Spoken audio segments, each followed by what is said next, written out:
Hello everybody and welcome to the channel. So in this video I'm going to build this beautiful set of Belgian infantry from World War One, which as you can see came in a box with some other textures I was going to use for some terrain, except that the box broke in the transport. So yeah, this build turned out a bit different already from the start. But as you can see, the sprues here survived perfectly well, and this is a very nicely detailed kit of these soldiers. And the detailing on this is really good. Now I do have kind of a soft spot for World War One dioramas. I do find them to be quite underrepresented in the world of modeling, or maybe at all even the world of gaming and the world of history and YouTubing as well. World War One has sort of been forgotten in my opinion, compared to World War Two. At least you'd find a lot more people interested in World War Two history, like the favorite tanks, the favorite airplanes. I don't think there are a lot of people that can name more than 5 World War One airplanes. But as a sort of attempt to remedy that, here is a World War One diorama. Now this diorama, I fell in love with these figures immediately when I saw the box art. These Belgian soldiers look absolutely fantastic. Their uniforms and the hats and everything just looks great. So this is early World War One. These figures are supposed to be set in 1914. The kit does also come with a different variety of rifles and a different variety in some of the equipments. For example, you can issue them with Adrian style helmets, which I believe weren't introduced until 1916. But enough about that. The scene I was supposed to depict here is a group of Belgian soldiers having been surprised and being in the middle of an ambush. So these guys are crouching down. They have been transporting supplies back and forth, and suddenly a sniper has been taking pot shots at them and hit their horse. So they have to dive for cover and try to return fire from the cart they've been pulling along, and also behind the carcass of the dead horse. So I started this as a fairly standard procedure. I made a base out of styrofoam, then I used some balsa wood, which I glued to the sides. This turned out to be a bit more tricky than I had anticipated, because wood and glue moves separately to each other. So it is just, once I put the clamps on, it still sort of slid about a bit, so I had to use these small nails as well. But this is the layout I'm going to go for with these soldiers, and I was just googling around trying to find some pictures of Belgian houses, what they possibly could have looked like in 1914, and I found some pictures of some streets which turned out to be a lot of brick houses and quite a lot of different beautiful color palettes. But I'm going to make this very simple, and just to break the scene up a bit more and make it not as uniform, I'm just going to add a slight piece of the building on as you can see at this angle to the base. And I did it for two reasons. One, I didn't have to make a huge building, and two, I have a lot more free space in front of the diorama, and the building, which isn't really the focus here, doesn't take up too much room on the diorama, which is going to be quite small and quite sparse. But nonetheless, there are some details that has to go into a building like this. So what I did is Googled and found something that could have been in Belgium at the time. I just tried to make the scenes as realistic as possible. So I always do some research with trying to find buildings that would have been appropriate at the time. But as you can see, I use a quite simple technique. I measure out some bricks in approximately 1/35 scale, and just use my scalpel, preferably a quite sharp one, and I carve out some lines in the styrofoam, which is going to be the building. And after I carved out all these lines, then I carve out the individual bricks like this, and to give them some texture, I have a ball of aluminum foil, which I'm just going to roll over quite hard. I'm going to push it quite hard into the styrofoam building, just to get a bit of variation and a bit of texture, so that the building looks more worn and torn and it doesn't look too uniform. And after that, I just apply some, well, damage and irregularities which I spread around randomly, as here you can see I'm pushing in the bricks and also removing some part of the bricks, so it looks like more lived in and it's less uniform. And I always feel like this adds a huge dimension to the build. Like for instance, 30 minutes ago this was just a block of styrofoam, and now with the damaged bricks and maybe some bullet holes and irregularities as I mentioned, it's already looking quite good.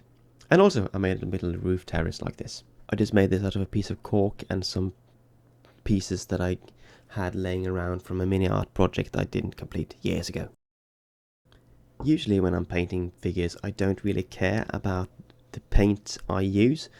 The paint guides always comes on the sheet with the models on, but I don't really care about them. I just use the paints that I have laying around and just try to mix them so they look approximately like it does in the reference photos that I find.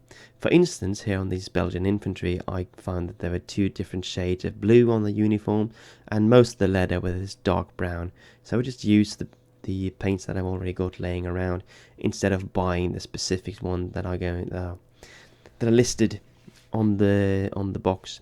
And I always found this is perfectly serviceable, it's perfectly fine, and it saves me a lot of money and a lot of time instead of going to the model store every time I need some paint for a specific kit. But let us just return to the building for a second. As you can see, the main construction and most of the details have already been finished, and all the mini art details like the doors and the window have been primed. I have painted the lights and the railing. As you can see, it's been glued in place, and after that I just started painting the entire structure. Now I have been unfortunate or rash maybe at a couple of moments earlier, as I've primed the styrofoam buildings with a spray can. This just dissolves the foam, and it turned out to be horribly bad, so I didn't do that here. I'm just using this acrylic paint, which sort of sticks on. It's not ideal, I should have roughed up the surface, but as you can see, with one coat of that, it doesn't look half bad. So I gave it one more coat of the dark brown before I went in with all these different colours. If you want, you can pause the video and check out which colours I use, just to make a bit of variation to the bricks. But before we go back to the building, I have another top tip. This trash more or less. I bought a screwdriver which came in this plastic, and I always throw some of this aside so I can use it for windows like this. And as you can see, it's very simple and very cheap. You just cut out the piece you need and you super glue it on, and voila, you have a perfectly good window. But here we're back to the painting of the building, and as you can see, I have a wet palette I made myself, just a sponge and a piece of paper, and I use a different color combination and paint the different bricks with different colors. Some of them are very dark and some of them are very light, some of them are very bright, but all in all, once the entire building has been painted, I think you'll find the result is pretty good. At least I was very pleased about this. I could have gone even harder, of course, and painted more of the brown bricks in a different color, but I wanted the main building to be a sort of dark brown, but I wanted to add a bit more color to it. So I painted the doors and the window frame with this dark green. And what I usually do on builds like this is that I dilute the paint very heavily and I paint several layers. I find that have a pretty good result. But I do realize I'm waffling a bit here and the video hasn't been as well structured as I planned.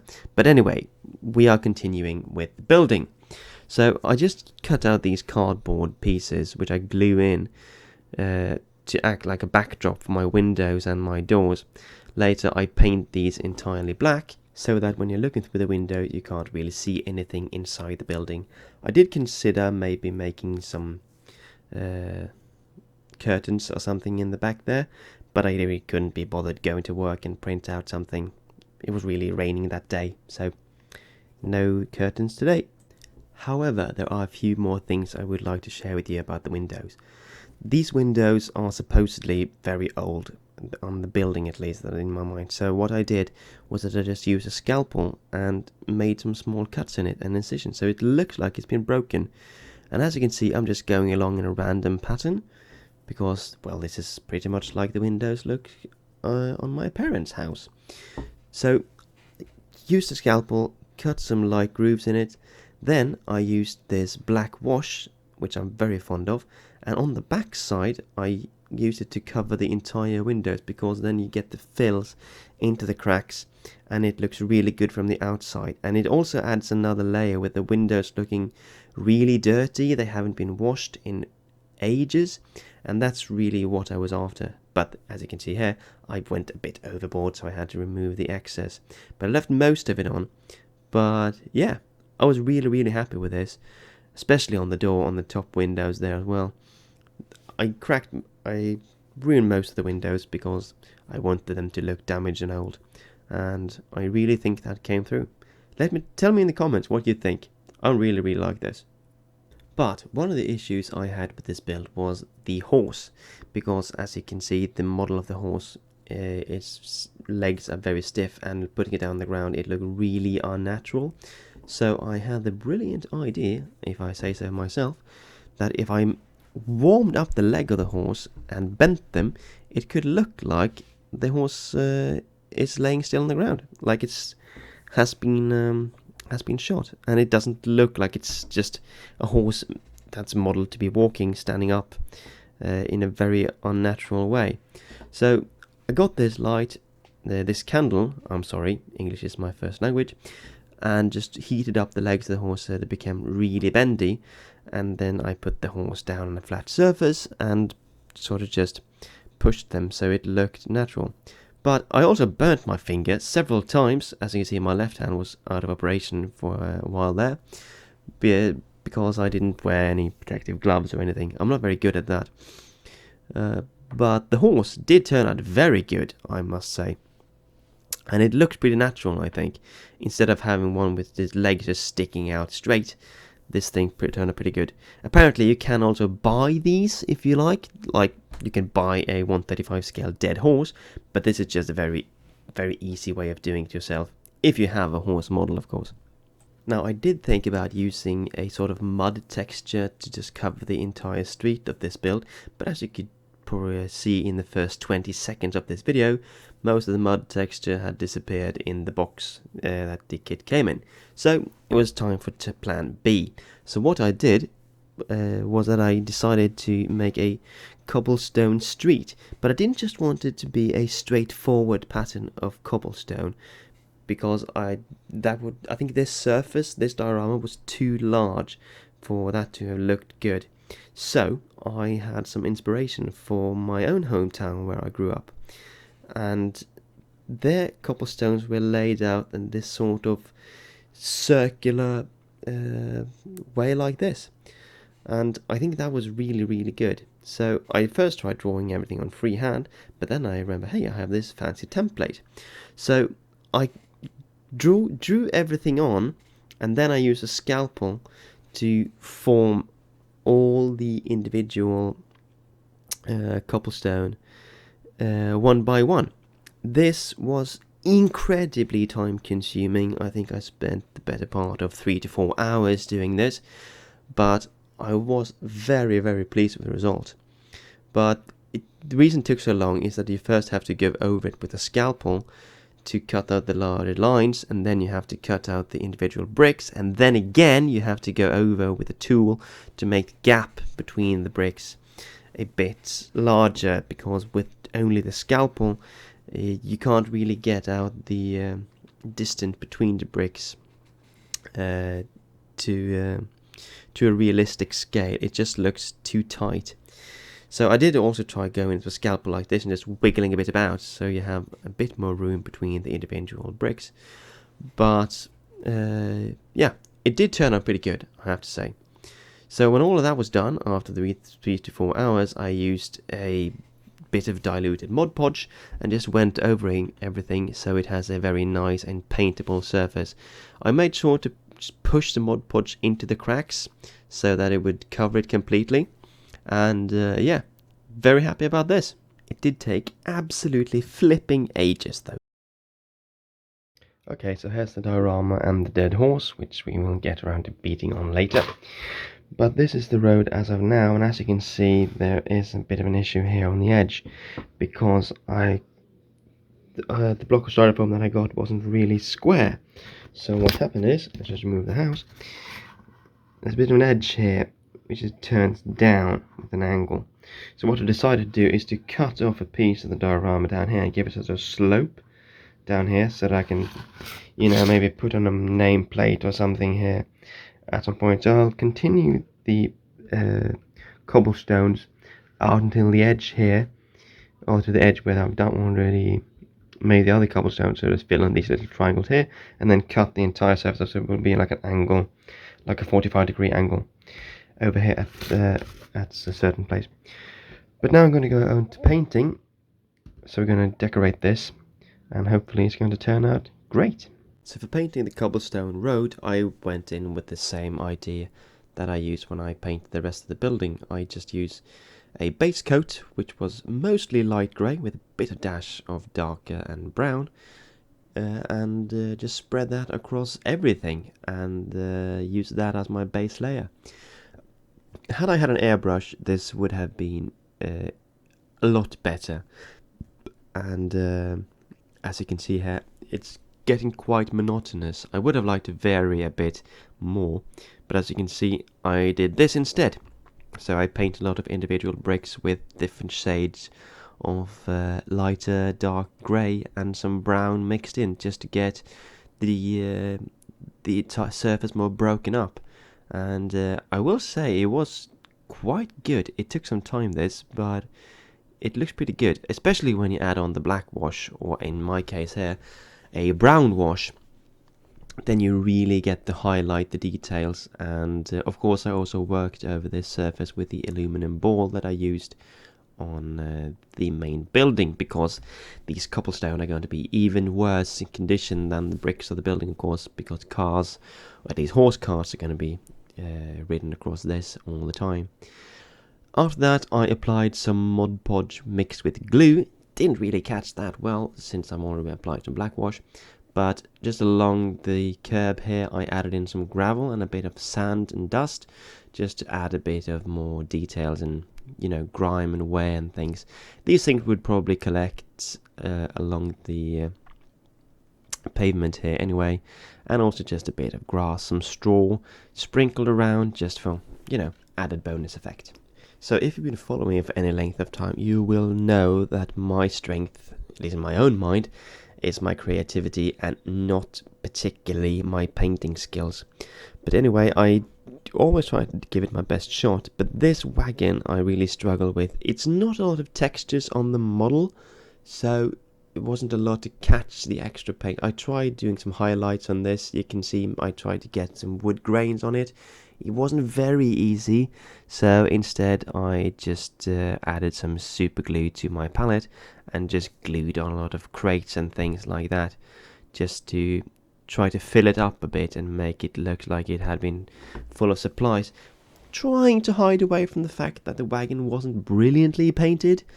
So don't really know if that was successful or not, but I just for filling it up, I just use all sorts of things that I had laying around. Some tarp from a Tamiya kit, these crates which I got from Value Gear, I believe, can't really remember anymore, but just, some clutter that you always have laying around.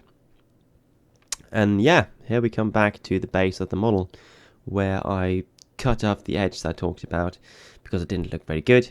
So I just added on a piece of balsa wood, and then I painted the entire thing black just to finish it off. So I was very pleased about this base. It's not huge, it's quite small actually, probably not more than 15 times 15 centimeters, but I do feel that I've used the space very efficiently. So that's probably something I'm going to take into next time.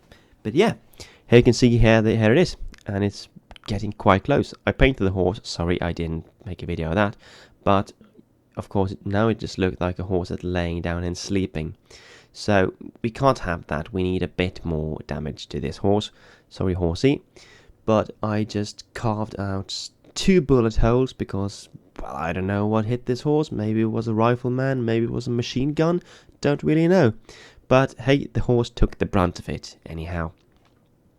So just added a bit of damage on it with a scalpel, carved out a bit of the plastic figure just to make it look like somewhat realistic bullet holes.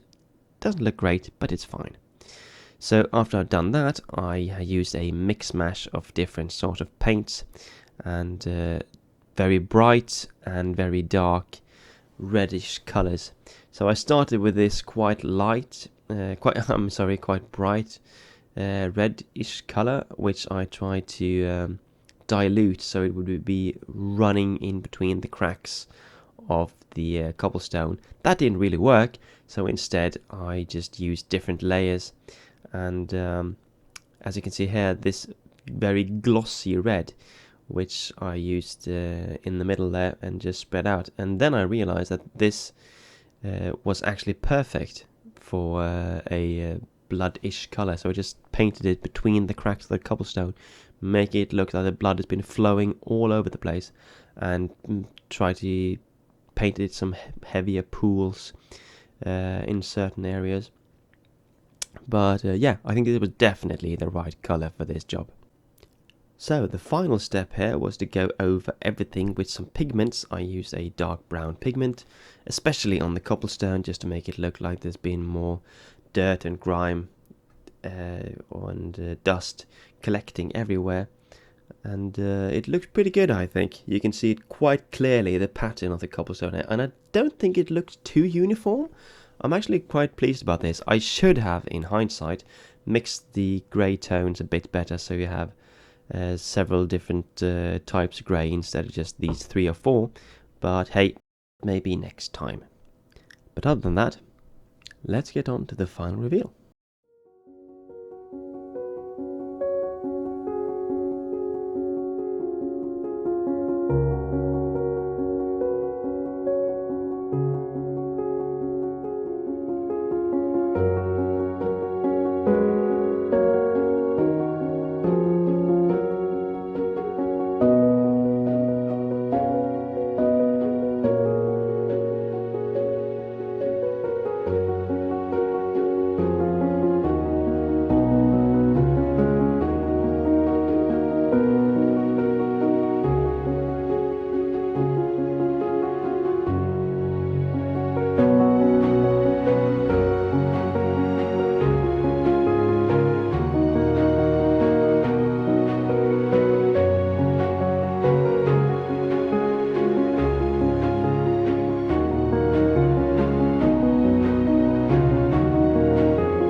That was it, ladies and gentlemen. Thank you very much for sticking to the end, those of you who did that.